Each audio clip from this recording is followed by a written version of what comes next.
Let's preview Monday Night Football. I know I'm not a big stats guy as far as, well, if this guy does this and this happens, but stats really rear their head and bear it out in this football game.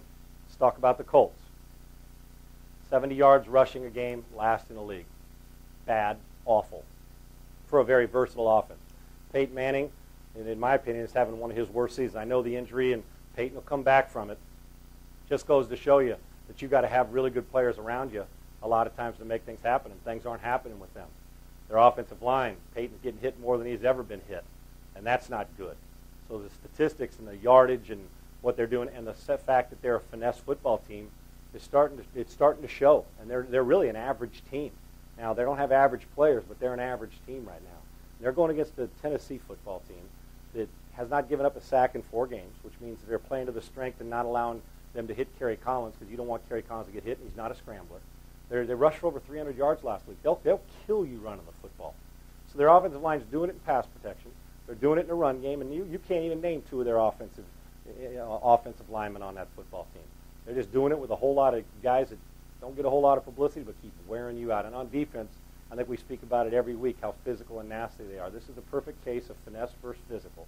It's the perfect case of, can the Indianapolis Colts find something as a former Super Bowl championship team that gets them going, where a backup, Dominic Rhodes, rushes for $130 and Peyton Manning plays his game. And we start to have that, the respect factor for the Colts that we've had in the past. And I think that there's teams that are flat out knocking the Colts in the mouth and disrespecting them in a football sense on the field. And the Tennessee Titans will attempt to do it. Now, they respect them. Don't misunderstand. It's a different type of respect I'm talking about. The respect where the bully just knocks you around. And that's exactly, if the Colts want to get that respect, they're going to have to earn it against the Titans, because they're not going to be given anything. They're going to have to get some turnovers. They're going to have to use their quickness to get to Kerry Collins, and they're going to have to make some plays on offense. More importantly, those guys inside and that defense is going to have to sit back as they're going through today's preparation and getting ready for the final mental thought process and emotionally going out in the game. They better bring everything they got to Tennessee, because if they're not ready to play, it's going to be a beating. It'll be like watching ultimate fighting, and it'll be a knockout quick. So they better find a way to get it done, the Colts, and I think they can, because they have pride and they're well coached. But the Tennessee Titans are going to beat you the way they always do. We talk about Mike Singletary in my rant about him being old-fashioned and doing it the right way. The Tennessee Titans do it the right way. They beat you up, and they make plays when they have to.